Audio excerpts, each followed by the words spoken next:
God bless that man. The bar is ours, and there ain't a thing that Vivian King can do about it. Winston always did have to have the last word. But not this time, Ryan. Actually, I have a little something to add.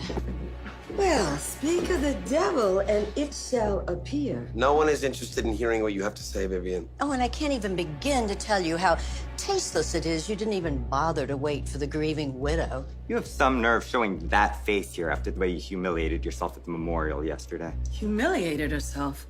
Little man, I don't know who you think you're trying to read, but this is Vivian King.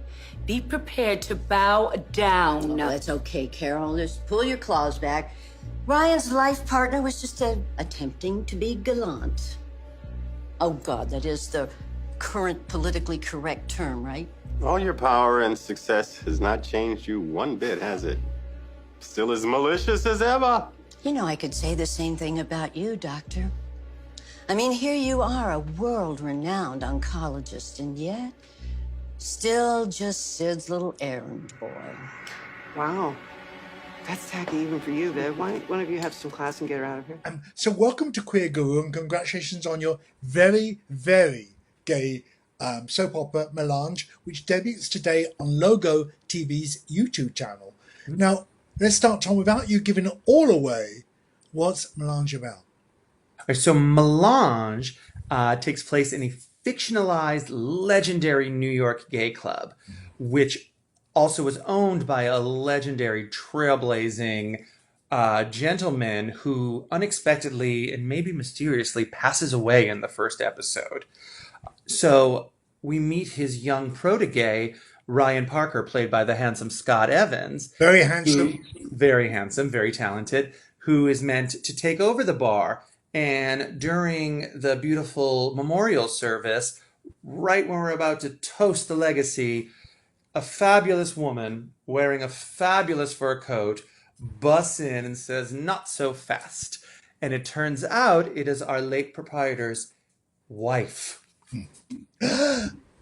And of course, a battle ensues for the historic property, and it gets as delicious and decadent as soapy as you can get. And, you know, more one-liners than you'll read on a gay Instagram post, more soap Easter eggs than you'll find in the Dwayne Reed in April, you know? It seems that you've probably never, ever got over Dynasty or Dynasty.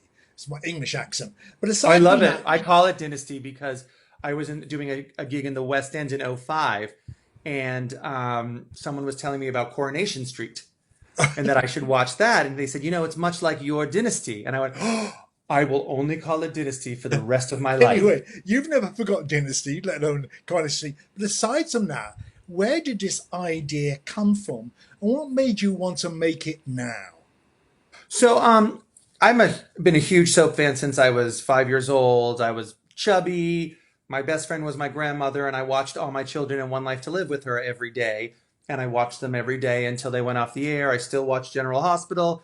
I watched Falcon Crest, Dynasty Nuts, all of them. And so I always wanted to do something like this because it's honestly my favorite genre in the world. I just am addicted to serialized drama. I was doing my summer in Provincetown in 2011, doing Naked Boys Singing in a drag show I created called Icons at the Post Office Cabaret. And tragically, the owner's wife had passed away. And there was this huge to-do over who was going to take it over. And then, of course, it's Provincetown. So there was this giant rumor that I was going for a hostile takeover. And it was this huge thing. And I kind of thought, wow, all of this to do over a tiny little restaurant with a stage that basically looks like an attic on top of it. Imagine if this was a real, like, prestigious club. And I thought, what if it was Stonewall? What if something like this happened at Stonewall and the founder of Stonewall was actually the front man, and as on the front lines of the movement and the riots that Stonewall was, what if the owner also was and kind of was a legend in their own right? And then what if that person passed away? What would happen to this historic club? And I thought, what if, I mean, it was the 70s. Why not have a wife? Mm-hmm. Why not have an evil wife? And if you have an evil wife, it has to be played by Morgan Fairchild. Yeah, and she had the fur coat to match as well. But can we just talk about the playing field, how it's changed since Dynasty or Dynasty? That was all innuendo, but now you can be as queer as you like. It's like TV has finally come out the closet.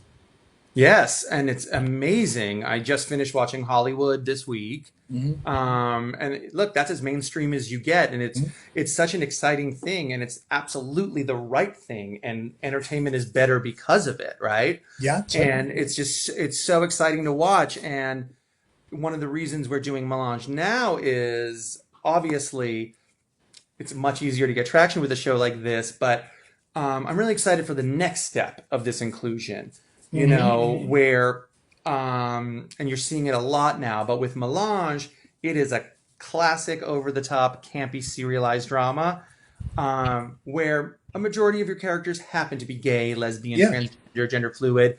You know, we're still going to do your classic crazy plots, but it's just going to be happening with members of the LGBTQ plus community.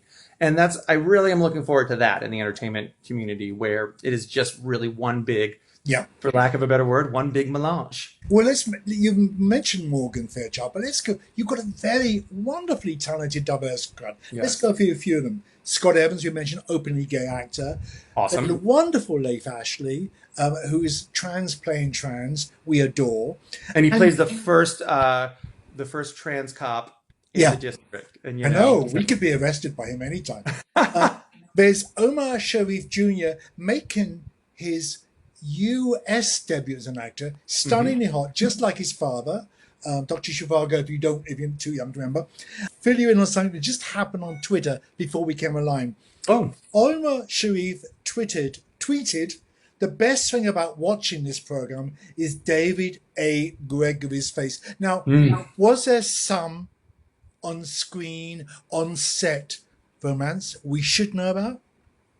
Well, we can all agree David Gregory is stunning, and it's a beautiful face to look at. I hate to be the spoiler. He actually married his longtime girlfriend this weekend, so... But gay people are always positive. That means Omar Sharif Jr. is still available. Yeah.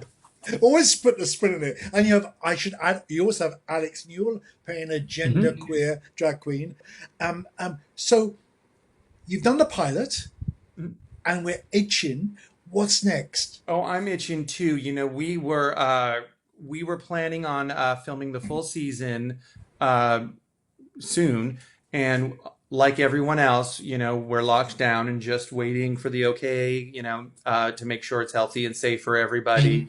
So we decided in the meantime, we dropped this pilot, which I never thought anyone would see the pilot. We filmed it as almost a calling card to show networks and other producers the potential of this show. But I was talking with Logo about it and Viacom, and we decided, why not drop it? People need escapism right now. People need content. It's fun. It's not perfect because we filmed it we did 42 pages in 4 days, and it wasn't necessarily meant to be aired, but it's a lot of fun, and we really wanted to share it with people and get them excited for the future and keep us excited about the future. It's going to be how many episodes, we hope? So I have 12 episodes written for a first season. So the first season, depending, you know, I'm very pliable. I'm very easy to work with for any network that's watching. Whatever they want, I can do. I know 8 is very trendy now, so I have a plan to do an 8-episode season. I could do 10. I could do 12. If they want to go old school and order 26 episodes, I will crank those out overnight. So you have enough storylines. It's going to be absolutely. There's going to be implausible soap opera story. Would she be going to Mars, for example? Not yet. You know, we got to look to the legendary Dynasty for what not to do. Yeah. And you know, that was actually the spinoff, the Colbys, but they always kind of cite when Fallon was abducted by aliens, kind of the beginning of the end. So I think you got to be ready to pack it in when you go that crazy. Yeah. But I am not opposed to time travel or out-of-body experiences. Heaven is a great way later in the series to get dead characters back on the canvas. Absolutely. You know, traveling back in time would be phenomenal. And if you're open for suggestions, maybe Dame Joan Collins herself could come and play Morgan's mother. Oh my, wouldn't that be amazing? Fabulous. But estranged mother, because you want to see Morgan Fairchild and Joan Collins attack each other. Oh yeah, but Joan has to win. I don't know about that. Hang out with Morgan. She's tough.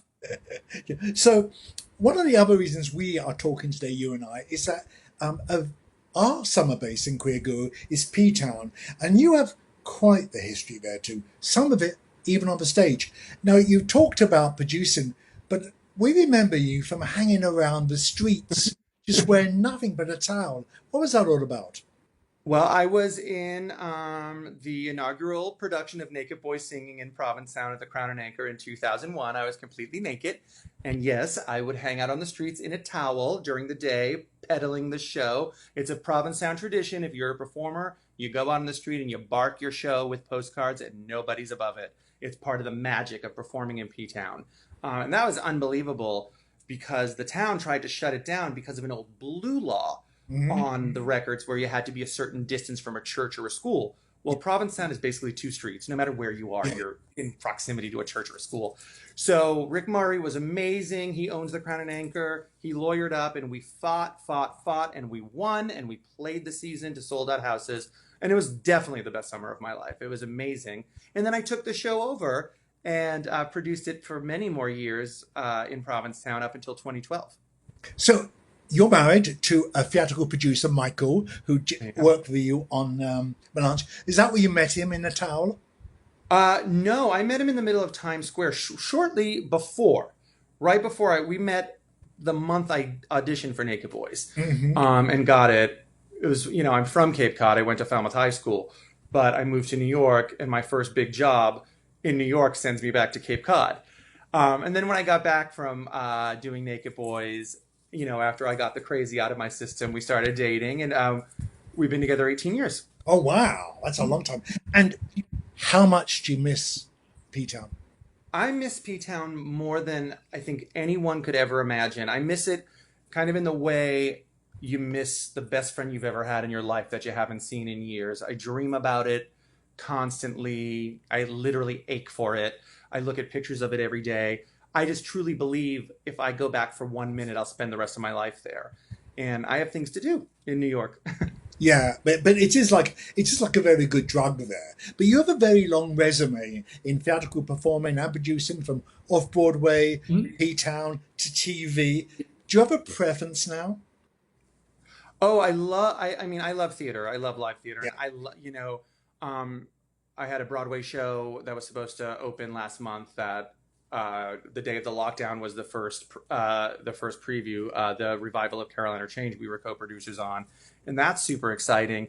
And I love... Are you still going ahead with that? I think so, yes. I believe it will definitely happen. But I have to be honest, my favorite thing in the world is off-Broadway theater. I love it. I love...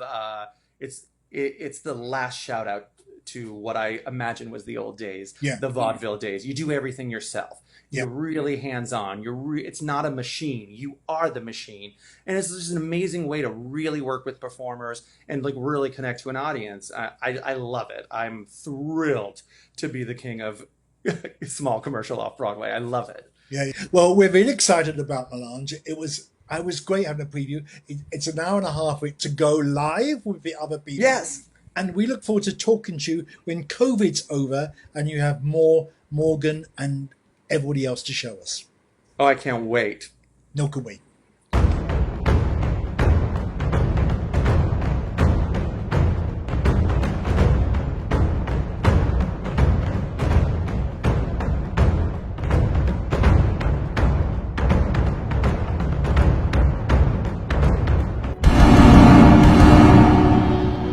This is Vivian King. Be prepared to bow down. She's bitter, she is ruthless, and she plays dirty.